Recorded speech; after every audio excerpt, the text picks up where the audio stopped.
Shvius mishametes, the Shvius cancels the loan. If it makes a condition that Shvius will not apply, it still does. But we've got a rule. Whilst you can't make conditions against the Torah, you can make conditions which, although the Torah says something on a financial, of a financial manner, if you cancel that, you see, if it's financial between two people, you can always be moichel, you can always forgive and forget, you can always give someone a gift. So when it comes to monetary matters, the rule generally is that you can make a condition, a financial condition, which is against the monetary rules of the Torah, because obviously one party is just forgiving, forgetting, being moichel, giving the other party a gift. So therefore, normally it does work. But this case, it doesn't. So are you with me? The Gemara says that if you make a condition that Shvius won't apply, it still does apply. Says the Gemara, Lema Kasova Shmuel, are you telling me that Shmuel holds Masne Amashe Kosa Batorah? Who? This is, of course, a condition against the Torah. You're making a condition that Shemitah will not apply. Anyone who makes a condition against the rules of the Torah, that condition is just null and void.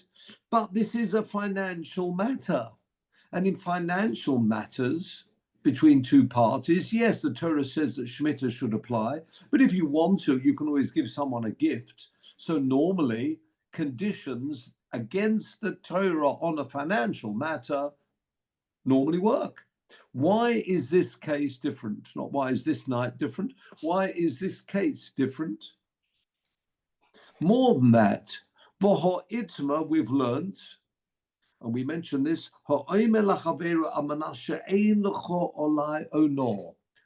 now there's a rule about inflating price inflation. No, I don't mean inflation of a natural order, but I'm talking about if someone sells something and inflates the price, that's called onor. And the rules about that are, if it has been inflated, increased by more than a sixth, then that is botel.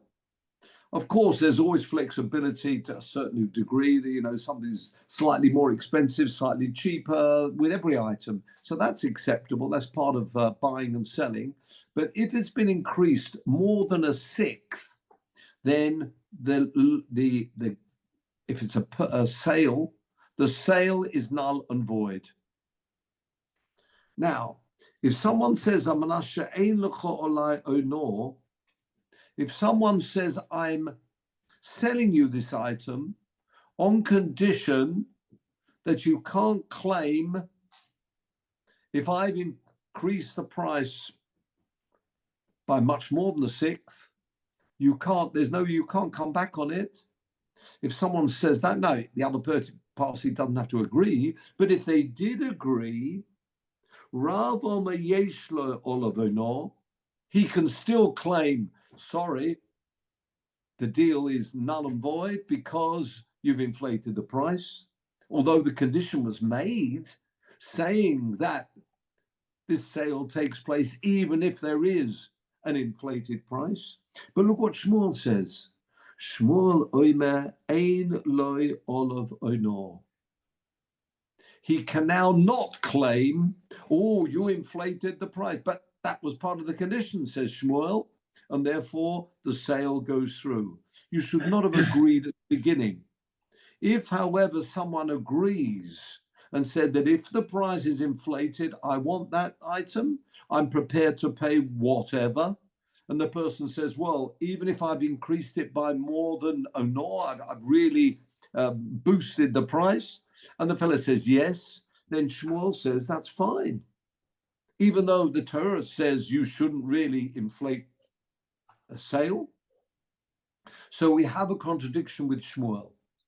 In the case that we mentioned to start with Shemitah, which is also financial, if someone makes a condition that Shemitah will not apply to this loan, Shemitah still does apply to that loan, sorry, and the loan is cancelled. However, in the case of Onor, it's really fraud. Well, it's not really fraud. You've increased the price by more than this sixth.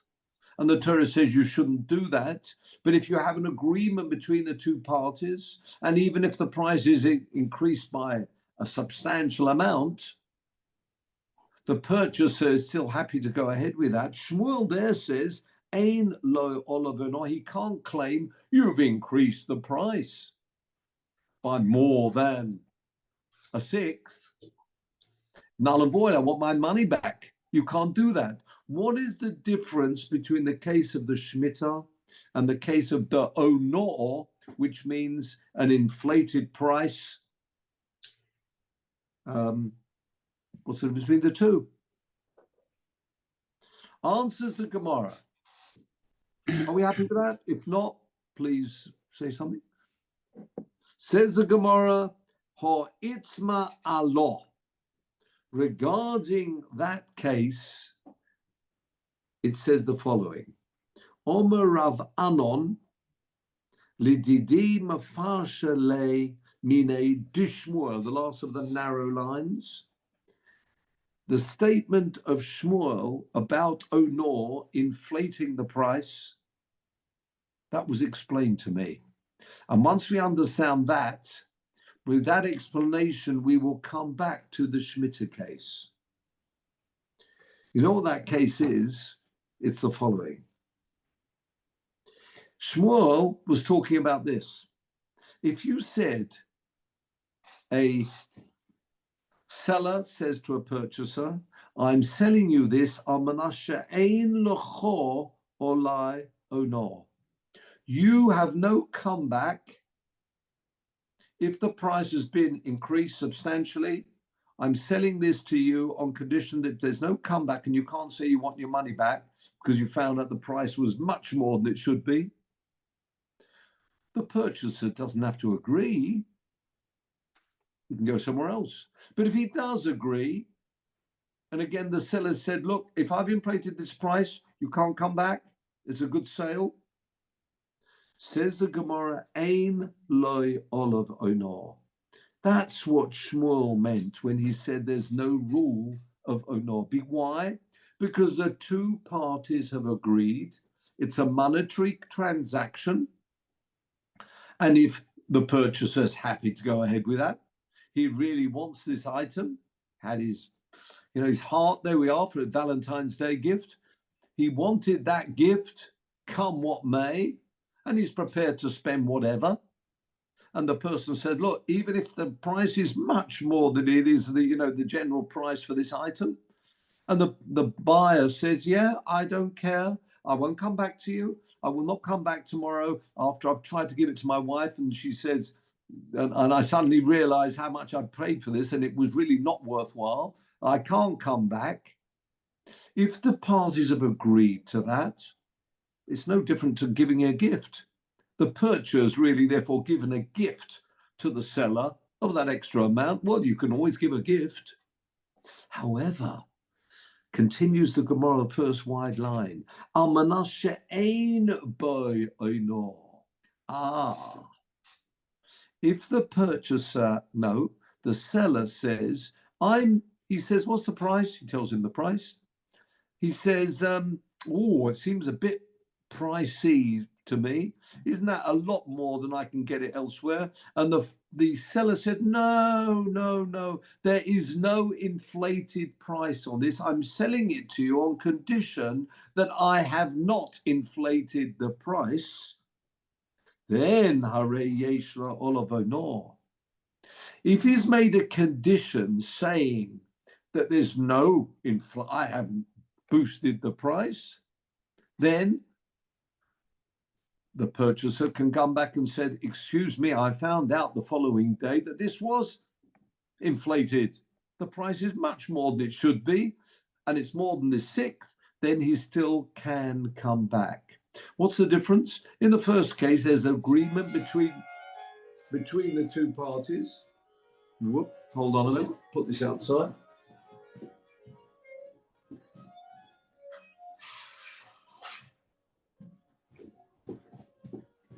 don't need that for the moment. Yes. So that's the difference between the two. Again, I'll just repeat this. If the purchaser has agreed that if there's going to be an inflated price, he's prepared to waive it, fine.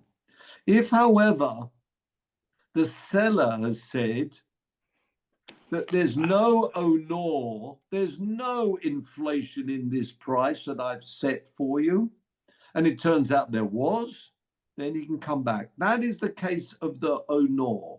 Okay, Mervin's got a question. Yeah, so why is that just sheker? I mean, that's just falsehood, isn't it? It's not. Yes, absolutely.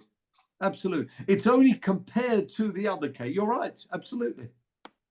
You're right. You wouldn't need a special. Yeah, no. It's only because you see the other case where a person says there's no honor here, and they both agree that if there is, doesn't matter. It works. But I don't see why. Yeah, of course, they're very different. Yeah, you're right. That should be allowed, because the Torah stipulates you can't overcharge. They don't want a society where there's overcharging. Absolutely, that's why it doesn't work. As a matter of course, and even in the first case, they're conniving to do that, aren't they? Right. What happens if you've got a seller saying, "I've got something here, but I'm only selling it at this particular price," and the purchaser says, "Whoa, that seems like double the price. So anyway, I can get it." And the seller says, "You're quite right. If it is going to be more, I don't mind selling it to you if you're happy to pay that price." And the purchaser says, "Well, actually, if it is more, I'm happy to go along with that." There's agreement between the two parties. And then he can't come back the following day and say, "Wow, I didn't realize it was inflated." But he said, "Well, I told you, if there's any inflation, there's no comeback on this." So what about if they say during Shemitah? They could say during Shemitah, we both agree. We both agree to have a loan or something, couldn't they? Well, very good. We'll come to the Shemitah case now. So are we happy with you, Laurie? It looks like you're not happy with that. Well, it seems to me that the seller is just breaking a Torah law by raising the price more. You are right. However, on a financial matter, both sides agree. It's no different than saying, "Okay, I tell you what I'll do. As you'd say, I'll sell it to you at that lower price, but I'd like a gift of the balance, please." You don't have to take it. It's up to you. I can go somewhere else. If you want to buy it from me, this is the price I'm selling it. I don't know. He may even say, "I'm not even sure if it's going to be inflated, but if it is." Now, may well be that the purchaser, last thing of the day or whatever, is happy to go ahead with that. If he's happy to, he doesn't have to. Yeah. So that's the difference. You can have an arrangement between two parties if they agree, but if they don't agree, no, or shall I say, the seller says, "In case there is an inflated price, you can't come back to me." You can't do that. Back to Mervin, not that he knows, maybe he doesn't know. You're right. In the case where he knows, you're right. That's just a falsehood, and it is a. But if the person said, "Look, I know my price is here, very expensive. You don't know what the rent is lately. It's costing a fortune. I've got all the." No, you don't have to buy. Go elsewhere. This is the price I want for this good. If you want it, I don't know whether it's inflated. Maybe he does know. Maybe he doesn't know. You could have a case where he doesn't know. So he's not doing this to say as a crook. He's just saying, "Look, that's the price I want for the item. If you want it." But I'm. That's the point. If he says we are going to waive, that we're saying here there is no inflated price in this. Karen Malcolm, yeah. Yeah, can I just ask you, I understand it, but I just wondered, why does Shmuel have to be explained? I mean, what Shmuel says is absolutely crystal clear, isn't it? He just says... Other than it seems to be disagreeing with what he said about Shemitah. Why can't you do the same thing with Shemitah then? No, Why but I mean, can't you give on this someone particular, loan? yep, yeah, no, I understand. But what I'm saying is that Rav Anan explains the situation as regards the seller. Right. So what we're saying is, now that you're right, it's perhaps very simple, but once we've understood the difference between two parties agreeing to something rather than the seller just saying on condition that the rule of honor will not apply, that he can't do. You with me? So you can see the difference in the word, and that's all. We're only using this example because we now want to come back to the Shemitah case. Okay? So let's see how this flows through. Okay? Hochi nami, the end of the line. Oh, now, that's the difference in the Shemitah case. And it's very interesting. The word tishmateni, shvius, just shows what a difference a letter can make, or tishmateni bishvius. Notice the word we had, that's what we started today, that Shmuel says, Amanashe lo tishmateni shvius, that shvius, it sounds like you will not be able, I want a loan, so the person's lending him money on condition that Shvius will not cancel the loan. There we said the Shvius will cancel the loan. The difference is this, look at this. Amanashalo tishmeteni bishvius. If he would have said, on condition that tishmeteni, you see in Hebrew, it can mean it or you. It meaning shvius, which is feminine, or you, meaning the person. So if he says on condition that you will not apply the rule of Shemitah in shvius, you with me? He lends him the money and he says, I'm lending you the money. You don't have to take this loan, but if you want the loan, on condition that you will not utilize the rule of Shemitah so that the loan will be cancelled.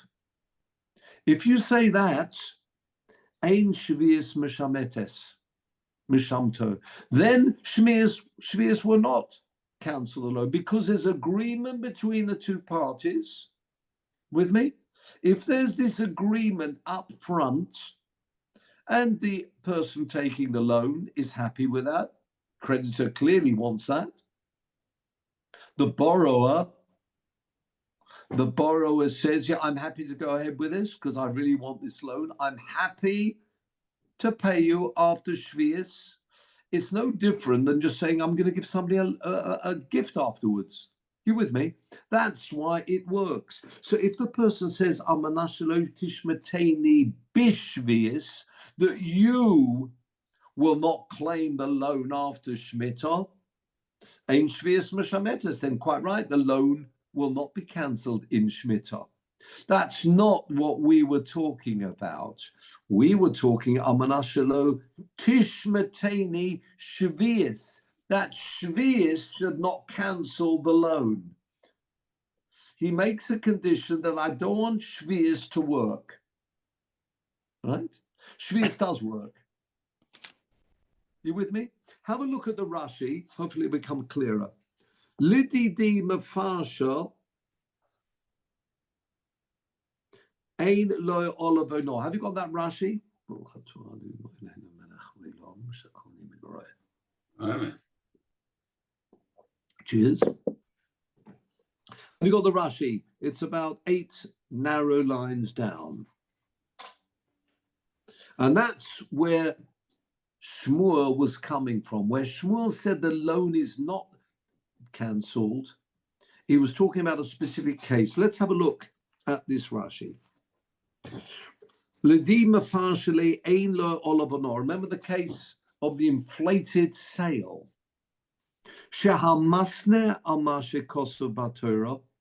Someone who makes a condition against something which is written in the Torah. We may want to get some feedback, Peter. Tono'o kayim. the condition does stand. We're only talking about financial matters, that is, okay? Ve'im omalo, if someone says to someone else, amanashe ein boy oino, if someone says, I'm selling you this, onor does not apply to this sale, or he says, it's not an inflated price. Remember? Ein ze masna sheyimcha lo onosoi. He's not asking him to be moichel. He's making a statement and says, this has not been inflated, or the rule of onor will not apply. Elo hu hisna imoy she'ena onehu b'mechazeh. I think that's what Mervyn said. If someone makes a statement, said this, no. When the potential purchaser says, wow, it sounds a bit expensive to me, and the person said, no, not at all. It's not inflated price. That is a condition against the Torah. Later on, we will find out, or maybe even the purchaser will find out, it was inflated. He comes back and says, you said there was no onor in this sale. There was. I want my money back. Or Bahai Moded Shmuel, that's where Shmuel certainly will agree to Yesh Loi Olav Onor. He has the claim, he has the comeback. The purchaser has the comeback because the seller told it was not inflated, and he said, yes, it is. I can prove it. I've now got proof from other places where this certainly was increased. You can't say, as you said before, that's sheker. To say, oh no, the price is not increased when really it is. Hochinami, im oma loiva, or the mashor changes to malver, it could be either. But if, let's say the case of the malver, the person, the creditor, the person lending the money says, Almanasha lo tishmeteni ator bishvius. If he says to him in Shemitah, this is on condition that you will be prepared not to use the rule of Shemitah to cancel the loan. Tanayu, that's a very good Tanai. Why? Even though he's making a condition against the rule of the Torah of Shemitah, to not okayim, because it's an agreement between the two parties. No different than saying, okay, I'll tell you what we'll do. We'll have the loan cancelled with Shemitah, but then you will have to give me back money yourself. You can always do that. You can always give a gift, and therefore, if that's the agreement between the two parties, then it works.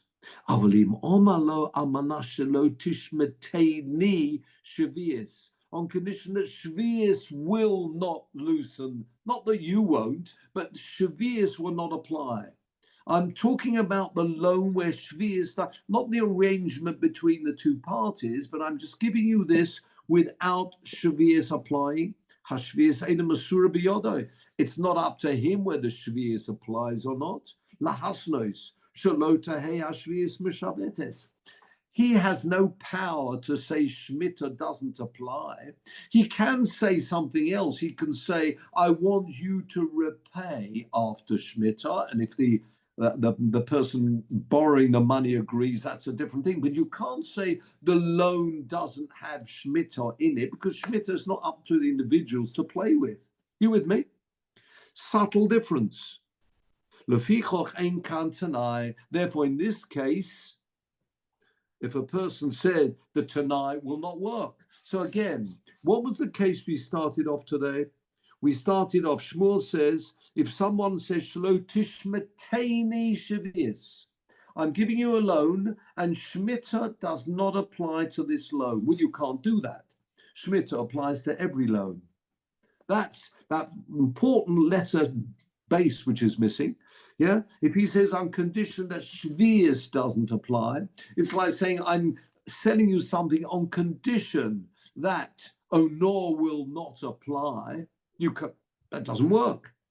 However, if you would have said between the two of us, I know the Shvius is meant to cancel this loan, but I want you to repay me after this time. And the person says, I agree, I will give you that amount of money, even though it's after Shemitah. Shemitah may well have cancelled the loan, but I'm prepared to give you back that amount of money after Shemitah. Well, so be it. They can do that. You can have an arrangement like that. So you're not cancelling Shemitah, but what you are doing is you're having agreement between two parties that they will, if you like, make up that difference. So that is what we're saying about Shmuel. Merlin's got another question. No, so it's only a small point about the Lashon of Rashi. At the beginning of Rashi, it says, Shamasta Masha Kosbator, it's no Kayim. But I thought that's the point. I misunderstood. In the case of, you're right. What Rashi means is in financial matters. Say that again. And in financial matters. Yeah. Ein la'olav Shalmasna Mashikosa Torah Tanai Kayim, the Tanai stands. If it's a financial matter, a Tanai will stand. Why? Because you've got an agreement between the two parties. Well, even in Shemitah. Okay. Yeah. Yeah. Okay. In other words, I haven't got a power to say Shemitah doesn't apply, but I have got a power, if you want, between us.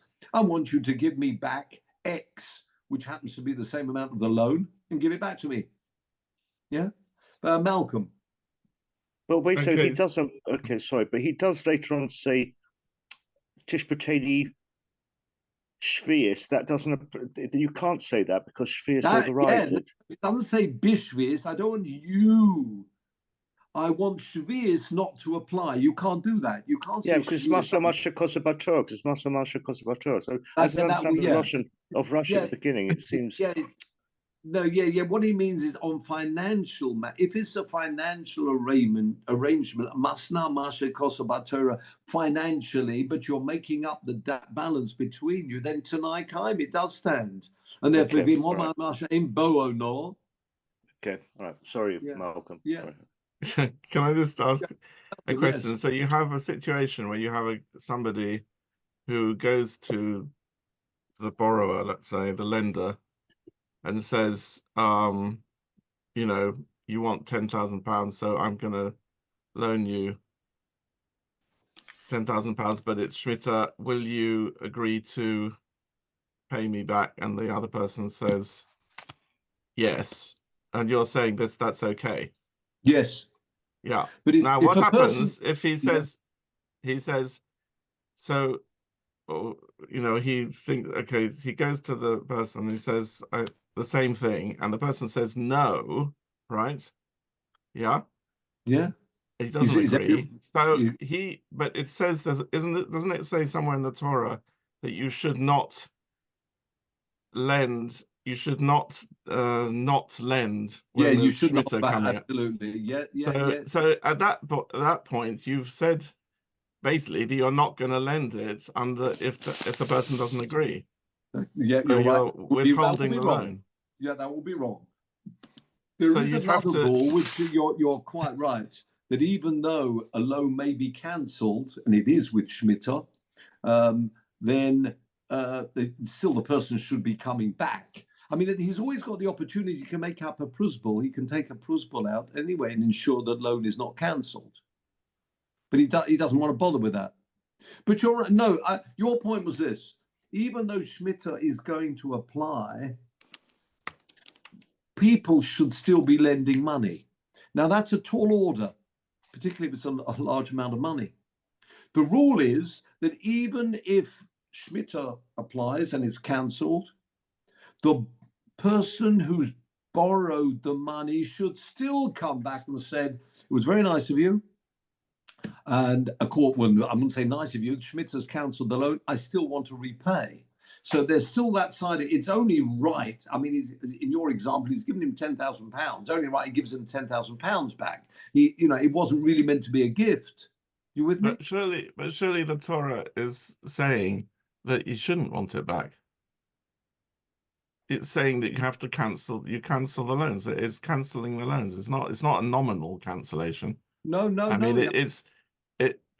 There must be some reason. The point was this. Yes, the loans were being cancelled, quite right, but it was expecting people, I would have said, to come say, I know the loan's cancelled, but it's only right you're short of £10,000. I'm going to give you £10,000.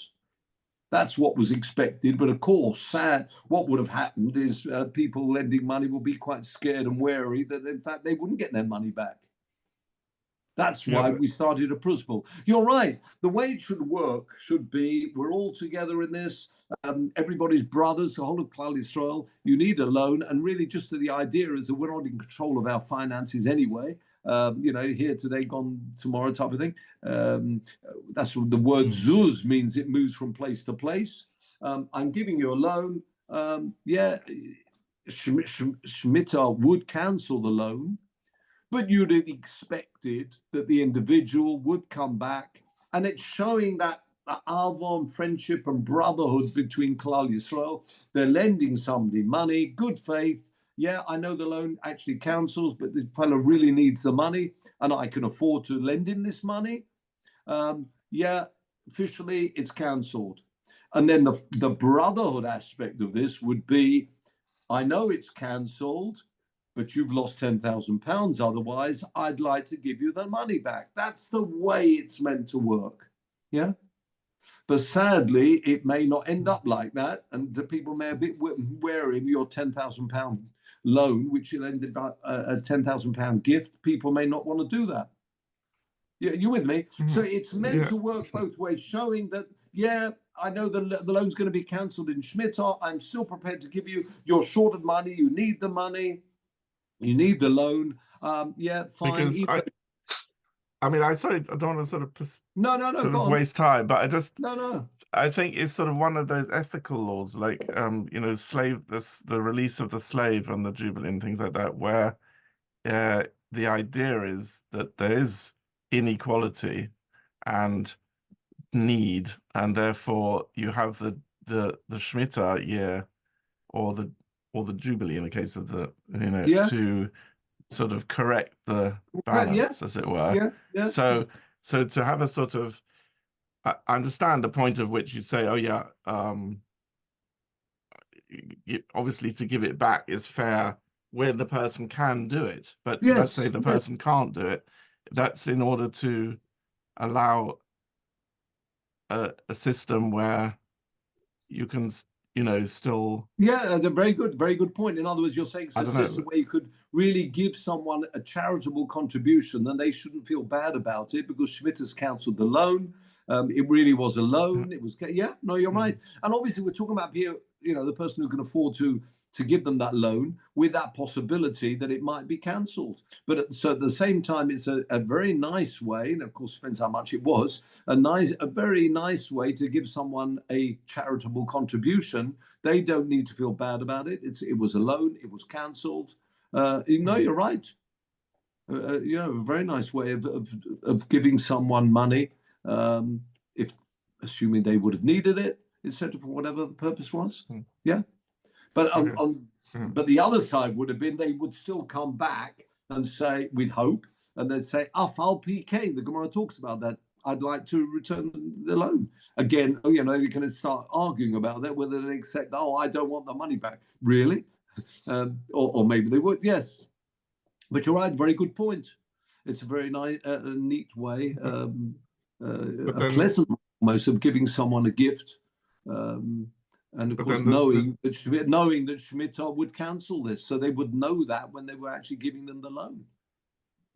So the discussion here is to do with other arrangements, it seems. The discussion here is, if you said, I'm giving a loan that Shemitah will not work, you can't do that. Shemitah does work. But you can have an arrangement between the two parties saying that even though Shemitah, I still want that loan back. If you're prepared to go ahead with that. That's not ideal. You're right. It's not ideal. Ideally, the Shemitah's meant to cancel the loan and that was it. And you'd bear that in mind. And it would have been a very nice way to fund someone who obviously needs the money. It's coming for the loan. Yeah. Continues the Gemara, and it lets it further. Oh yeah, Benjamin. Yeah. So no, just going back to the Rashi. We seem to be discussing whether the Tanai applies, whether the condition applies. And I just wondered, can you say, is there a question about whether the whole deal applies? It's all a mekach toos. If you make a condition which is just wrong, does that just cancel the whole arrangement and the whole loan is cancelled? Or is it just the condition which is cancelled? Because if you give someone a loan on false pretenses, doesn't that cancel the whole loan, or is it just the condition which is cancelled? You've got a good point. In fact, I didn't want to get into that, but as you've raised it, Tosfos asks that question on Rashi. He says this should have nothing really to do with our discussion. It's perhaps even Mervyn mentioned this before. This is called a mekach toos. Mekach toos, yeah, Mervyn did. That's the wording used here. And have a look. You can see in that last Tosfos.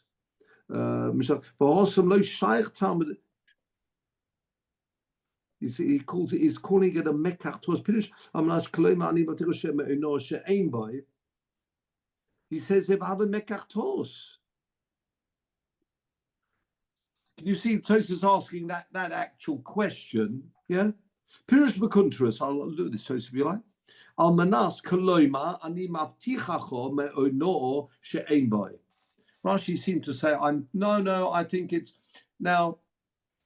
He may not be doing that, bemazed, knowingly that he's trying to, charge him more. He said, no, there's no honor. Maybe it's a mistake, whatever. But hare yesh ba'onor to have your mekach toos. It's not true. He says it wasn't inflated, and it was. It may be accidentally, it doesn't matter, but it's still a mekach toos. V'lo nira. Therefore, Tosfos doesn't like that. How can you compare the two?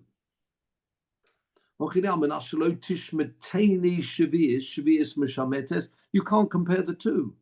It's nothing to do with the mekach toos. The case of the shvius, where the person says that shvius will not apply, that's very different. You're saying, I don't want the rule of shvius to apply. Here you're saying there is no onor in that. So much so, the Kach Pirush Rashbam, no less, Rashi's grandson, that's what he means.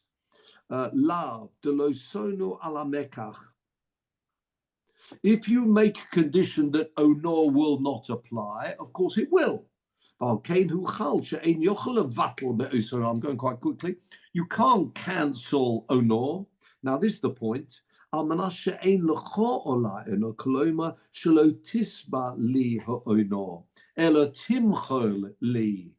what he's saying. You with me? Different to Rashi.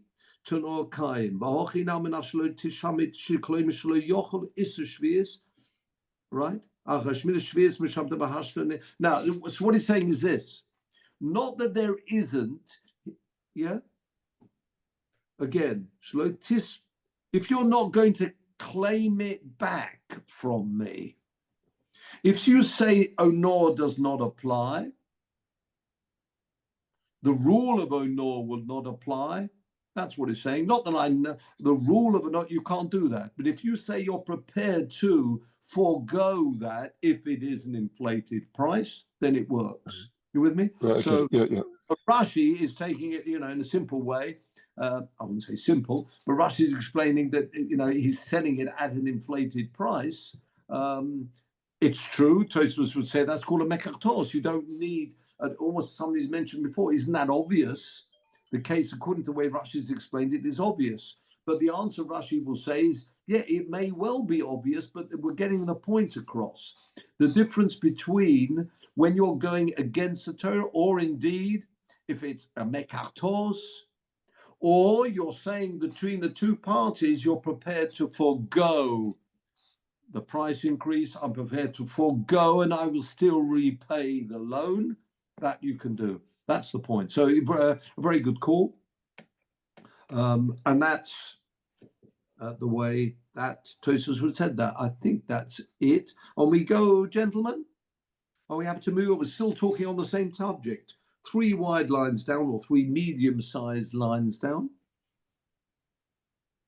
As we are talking about loans and one thing leading to another.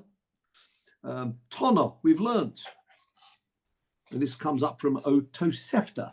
This is a Tosefta, which means it's an addition to the Mishnayos. Hamalbe es chavero stam. Someone lending money, stam. What does it mean, stam? Without actually stipulating the time. Now, that's a bit of a dangerous thing to do.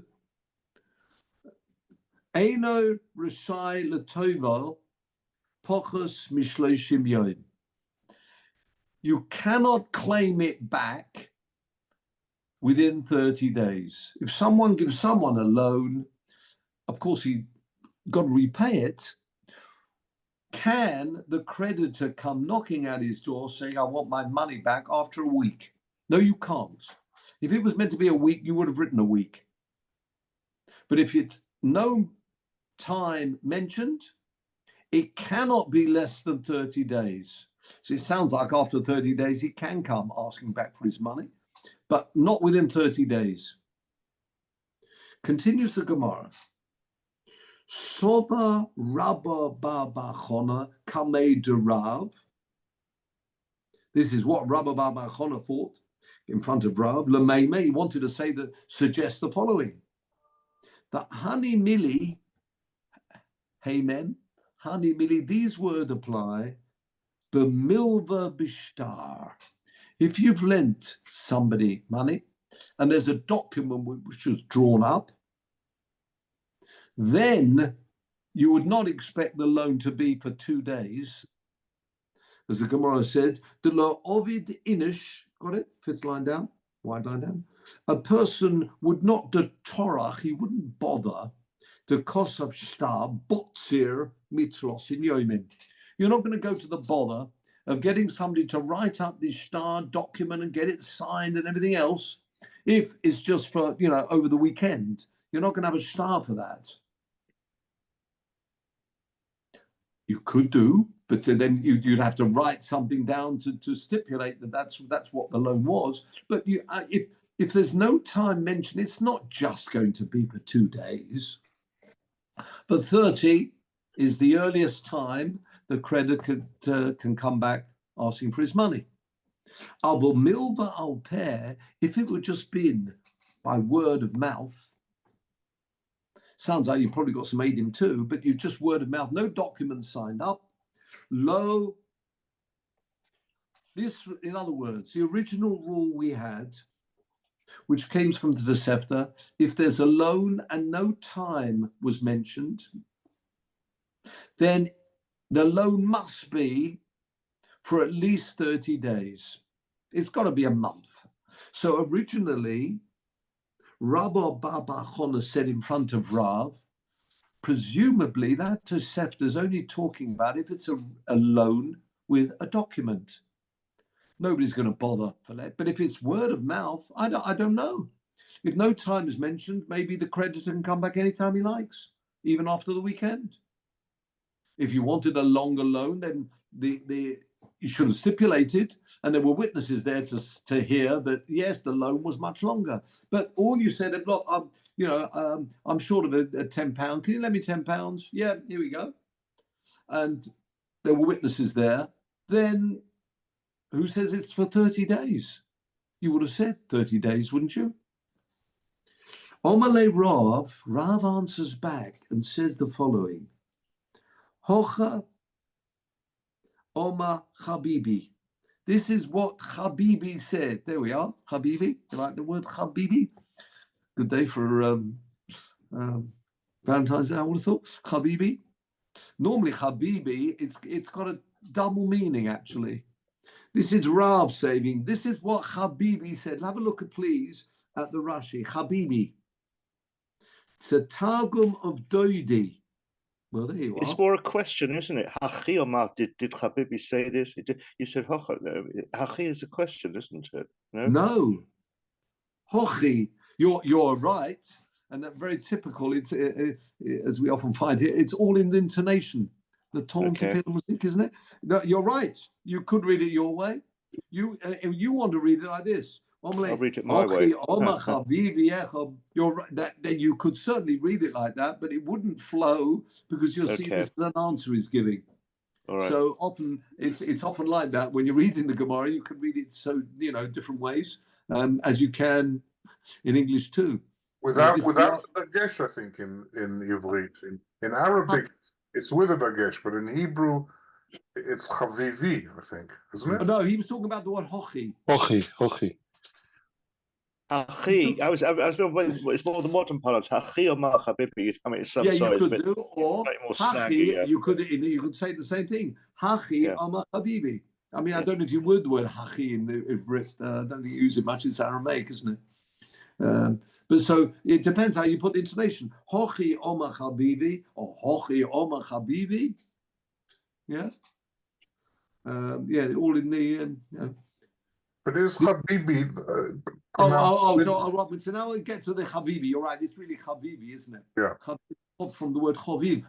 Habibi. I think people say Habib, but no. So I think we're reading Hochi Oma Habibi.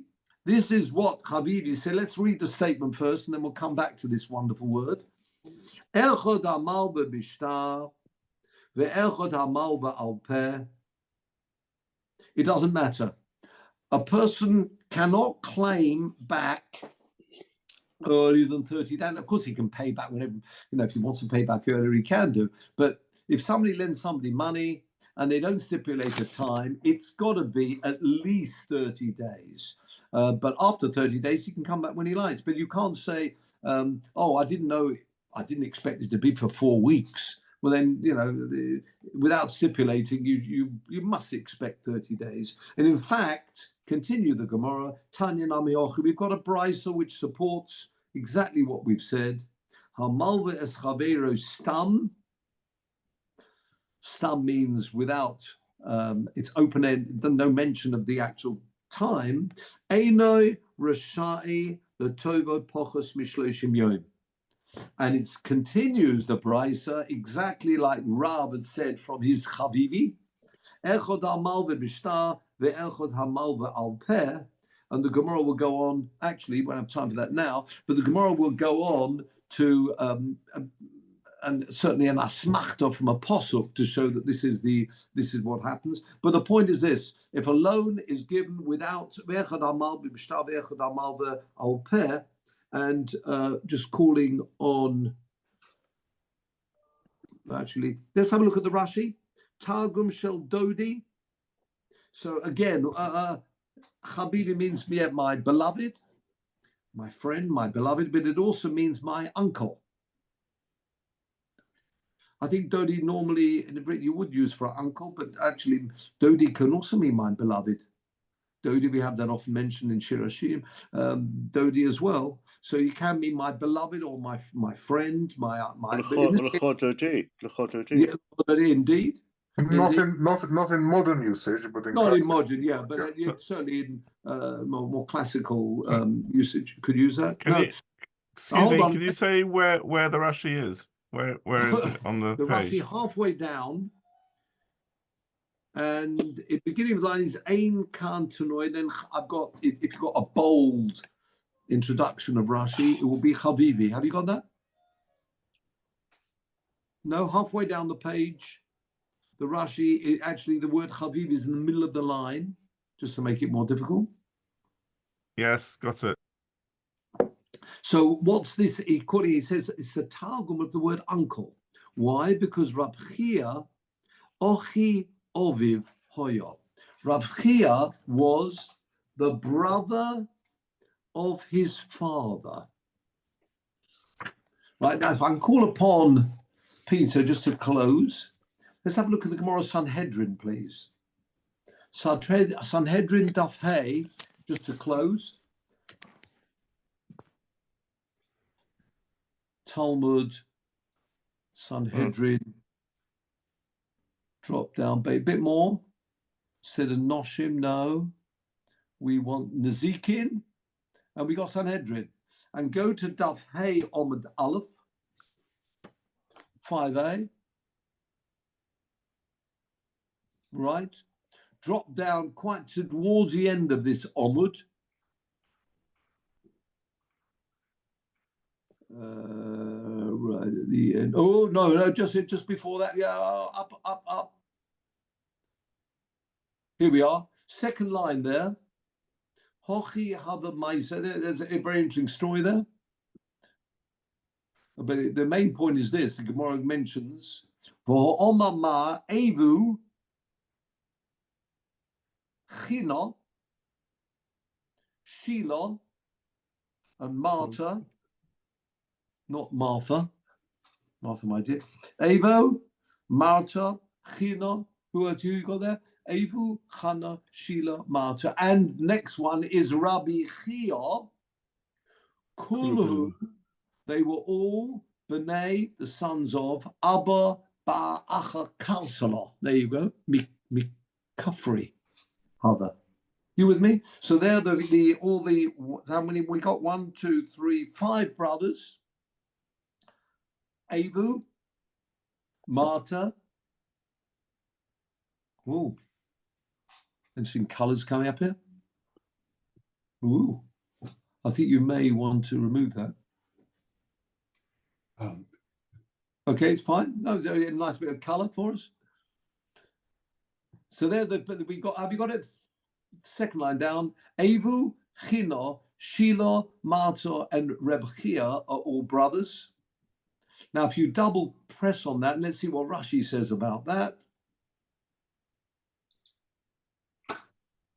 Go to commentary. Go to Rashi. The first one, Avu. Avuha de Rav. He was the father of Rav. Haba. Kedominon in Gemorim Psochim. So we've just worked out here, according to this. That's where you get this Chavivi, my uncle. So he called him Uncle Chia, Uncle Rob Chia. So again, you've got these 5 brothers. Avu, China, Sheila, Marta, and Rab Chia. The son of Avu is Rav. And therefore Rab Chia is his uncle. Hope that's clear, because we'll test you on it next week. So there was a community in Cyprus then, it's Kafri Crete. Oh, Kafri. No, we find Kafri. I think it's based Kafri in. This is on the mainland. I don't know. No, the Marta Rab Chia, Kulhu. I don't know. Well, if he tells you, so just scroll down a bit. No, on the scroll down a bit. Does he tell me of the Kafri? No, double press on Kafri. Kafri. He might drop down. Double press. No, Kafri. Oh, yeah. Rashi just tells us Mokum is a place, and I don't know where Kafri is. If anybody does, I know it's Caprice. No, but that's where they're from. Anyway, thank you very much indeed, gentlemen. So the conclusion is that any loan, stum, of course, if you've got a time, and that can be verbally or in writing, of course, then that would apply. But without that, the creditor cannot come asking for his money. The person borrowing the money can always repay it, but you can't demand the money back and say, "Look, I didn't expect you to want them, to keep the money for 30 days." And the answer is yes, you can. Otherwise, if you meant it only, it just needs it for Sunday outing, you should have said, I expect the money back tomorrow. So that you'd have to be clear about that. Why? We'll come back to that, all being well. So thank you, gentlemen. Good to see you. Let's just have a quick capital of Tehillim.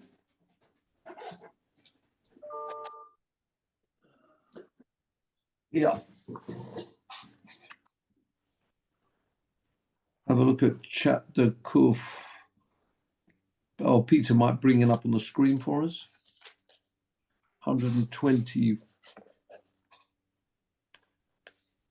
And then more. 121. Good to see you, Sam. See you there. Likewise. Coming. There it is. Show Thank you very much. Oh, well done. Shit lama lois. So a night.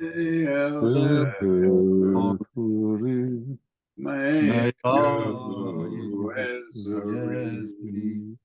as we may adore, O say, all ye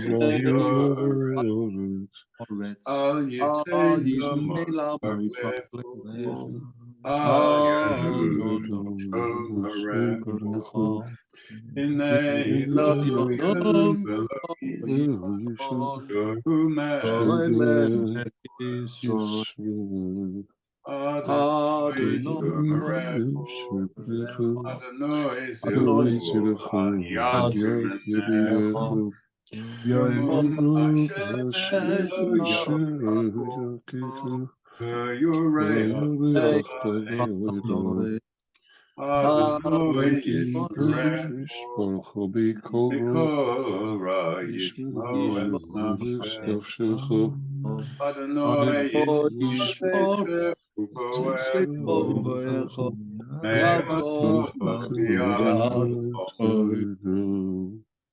Achin kol beis Yisrael hanusulim batzora v'shivyo roim dimein ma'yum avein ma'yavosha achim aleim yotzim mitzvot v'vacha v'yachil le'oiro mishibu ligula hashlo ba'golo v'zman koriv v'noima omein.